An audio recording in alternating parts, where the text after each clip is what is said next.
বন্ধুরা, good morning, welcome back to my channel. আশা করছি তোমরা সকলে খুব ভালো আছো এবং সুস্থ আছো। আমিও কিন্তু অনেকটাই ভালো আছি।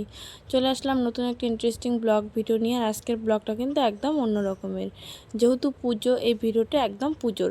তো সকালে উঠেই দেখো আজকে দিনে গাছ দিয়েই শুরু হলো। এখানে আমরা ইউক্যালিপটাস গাছ কিনছিলাম। আর যেহেতু গান সেহেতু আমাকে ভয়েস ওভার দিতে হচ্ছে, নাহলে কিন্তু আমি পুরো ভিডিওটা ভয়েস দিয়েই করেছিলাম। তো এখানে আমরা 40টা মতো গাছ নিয়েছিলাম, আর গাছগুলো ঘরে ঢুকিয়ে রাখছি যাতে আমাদের ভেতর ছাগল না খায়। বা দেখো, বাজার থেকে যে মন্দিরে দেওয়ার জন্য পুজোর খরচ নিয়েছে, সেখানে রসগোল্লা আছে, তারপরে কিশমিশ, বাতাসা, আর আঙ্গুর, আম, আর হচ্ছে কলা। আর এইখানে ধূপকাঠিও নিয়ে আসছে। এখানে আমাদের খাবার জন্য খরচ হচ্ছে পটল, লঙ্কা, হচ্ছে ঢেঁড়স, পেঁয়াজ আছে, আবার এখানে আছে টমেটো, আবার এখানে সয়াবিন, মুসুর ডাল। আমাদের কয়েকদিন থেকে কোলগেট নেই, সেজন্য কোলগেট, আবার এখানে পেঁয়াজ 2 রকমের, আর হচ্ছে হলুদ, জিরে, এগুলো হচ্ছে আমাদের চিনেবাদাম। সকালে উঠেই মন্দিরে একদম যে অ্যানাউন্স শুরু হয়ে গেছে, ডাকাডাকি, কাকে কাকে ডাকছে, যে মানে সবাই সব রকমের দায়িত্ব নিয়েছে।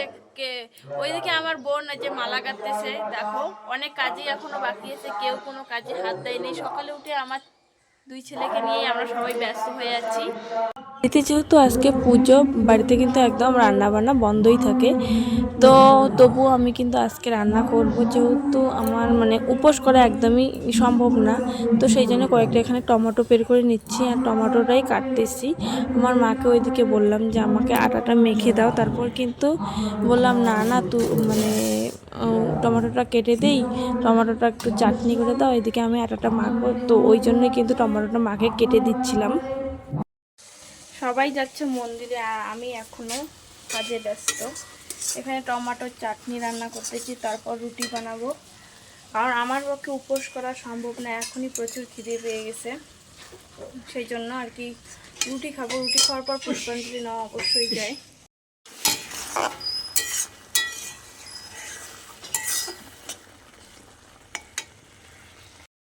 মিষ্টি কুমড়ো, আলু, চাল, এগুলো সব ভুজ্য পাঠানো হবে।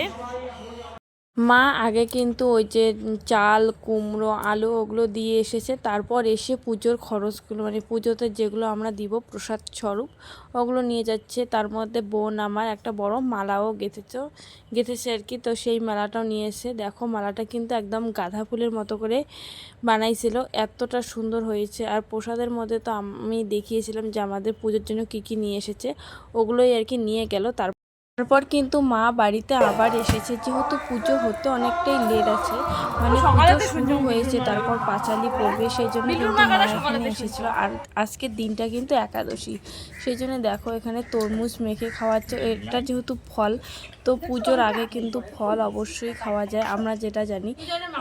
তোমাদের ওইদিকে কেমন জানি না, কিন্তু আমাদের বাড়িতে আর কি ফল খায়। যেহেতু সবাই উপোস, সেহেতু সবাই কিন্তু খাচ্ছে। আর এর আগে কিন্তু আমি রুটি খেয়ে ফেলেছি, আমি বাদে সবাই এখানে উপোস, আমি রুটি আর চাটনিটা খেয়ে ফেলেছিলাম। এইদিকে দেখো আমার মা রেডি হচ্ছে, আর আমার বোনের কাণ্ড দেখো, এই মুহূর্তে 3টা ড্রেস চেঞ্জ করলো। প্রথমে ছিল কই গেল রে ড্রেসগুলা, একটু আগে সকালে উঠে একটা ড্রেস পরেছে, তারপর আরেকটা টপ চেঞ্জ করলো, এখন আবার এসে একটা প্যান্ট আর একটা টপ পরলো। এই যে কি কন্ডিশন ওর দেখো। আর আমার মা দেখো আজকে একটু সাদা শাড়ি পরেছে, এটা আমি গত বছর পরেছিলাম এই শাড়িটা। এই যে দেখো কেমন লাগছে, কমেন্ট করে অবশ্যই জানাবে।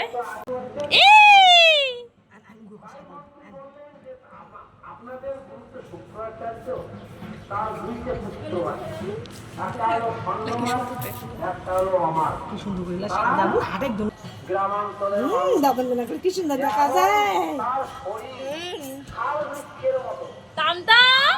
জামা পরলে বাবা, নিউ নিউ জামা, জামা পরেছে তোমাকে। তামতাম তামতাম। আজকে হচ্ছে আমার 2 ছেলের লুক। এই যে সাদা সাদা ড্রেস পরেছে, এখানে আমার ছুটকু ছেলে,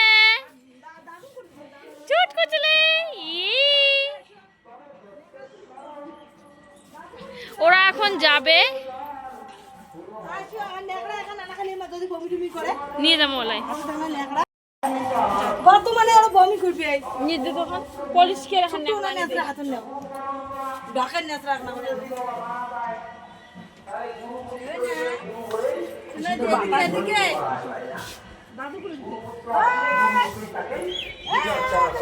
মা দাঁড়া, আমরা এখনো রেডি হই নাই, ওইদিকে পুজো শেষই হয়, জানি না কতক্ষণে কি হবে। তার মধ্যে আমার ছেলেরাই এখন মানে রেডি হয়ে গেছে।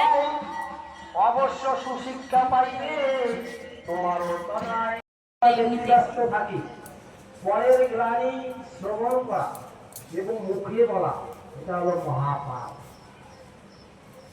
তাহলে এইরকম পাপ কর্ম করে কিভাবে পূর্ণ কথা আমার বদনে আসে? রাধে রাধে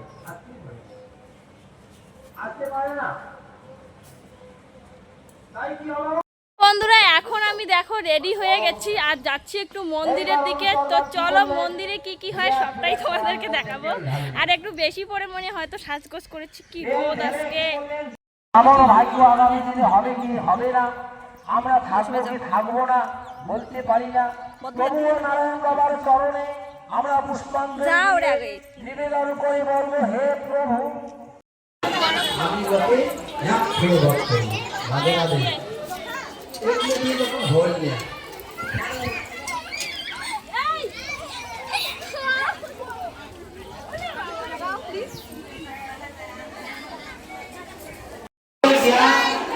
সমুজ্জ্বল হয়, এর জন্য আমরা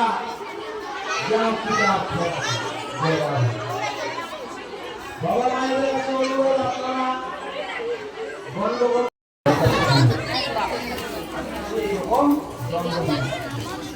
তাই মানুষকে আগে ভাগবতী মহাশয় হয়তো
গৌরী নারায়ণী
করতে পারে না, যেমন করে তপচিত্র নৌকা যোগে নদী পার হওয়া যায় না, তেমন করে এই জগৎ সংসারে কৃষ্ণ তত্ত্ব বিদ্যাহীন গুরুর দ্বারা ভগবান প্রাপ্তি হয় না।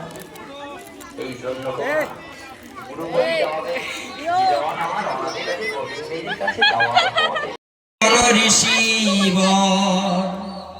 যদি প্রহ্লাদের মুখে শুনি হরি হরি ধ্বনি, অতি ক্রুদ্ধ হইলেন দত্ত নৃপমণি।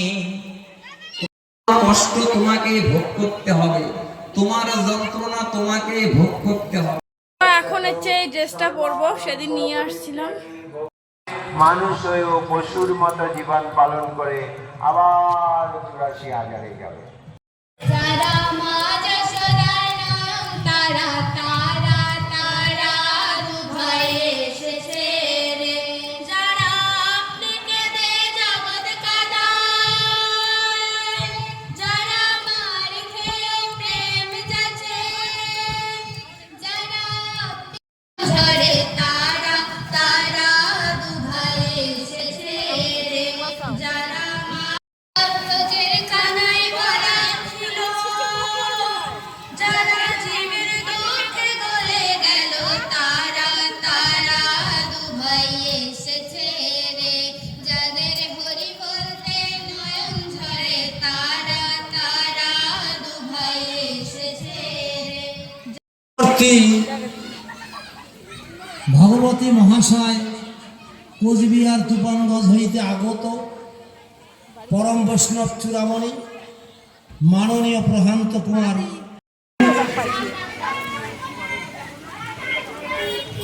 তিনি এই আসরে ভাগবত পরিবেশন করবেন। আপনারা ধৈর্য ধরে বসুন এবং ভাগবতী মহাশয়কে উলুধ্বনি হরিধ্বনি দিয়ে সহযোগিতা করুন। তো বন্ধুরা দেখো, আমি কিন্তু একদম রেডি হয়ে নিয়েছি, আর ওইদিকে কি বলে ওটাকে, কীর্তনের দল উঠে গেছে। 9টার সময় ওঠার কথা ছিল, 9টার সময় উঠেছে। এখন 10:30 মতো বাজে। আমি কেবলমাত্র ঘুম থেকে উঠলাম, একটু ফ্রেশ হইলাম, আর এই যে ড্রেসটা পরে নিয়েছি, যাবো একটু প্রসাদ খেতে। মানে আমি তো সন্ধ্যের পর থেকে যাইনি, এখন কেবলমাত্র প্রসাদটা খাওয়ার জন্যই যাচ্ছি।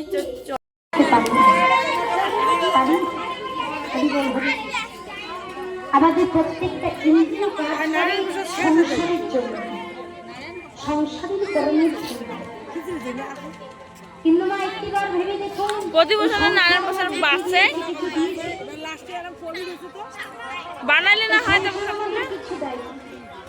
আমাদের সংসারটা হচ্ছে মৌমাছির মতো। হ্যাঁ, বাতাস নামক সেটা আজ ওরি বাইরের লগে কাছে আর নিচি আর বলতে গেল ভালো লাগে না ক্লাসে বলে আমাদের কত কিছু ভাই আমার কত জন কত কিছু দেয়,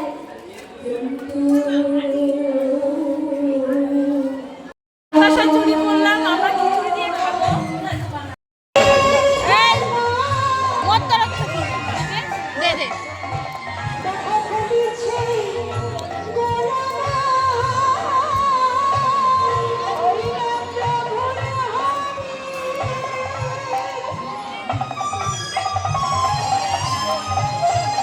হচ্ছে পরের দিন, মানে আর কি পুজোর পরের দিন। কীর্তন যেহেতু চলছে, আমি সারা রাত শুনতে পারিনি বলে সকালে উঠেই দেখো চলছি। মানে কীর্তন যেহেতু সকাল 7টার দিকে শেষ হবে, এখন বাজে 5:30। তো আমি কীর্তন শোনার জন্য কিন্তু হর্ন নিয়ে হেঁটেই চলছি। আর এই হচ্ছে দেখো, এখানে মানুষজন একদমই শেষ, মানে রাত্রিবেলা থেকে একটু কমে আমার কাছে তো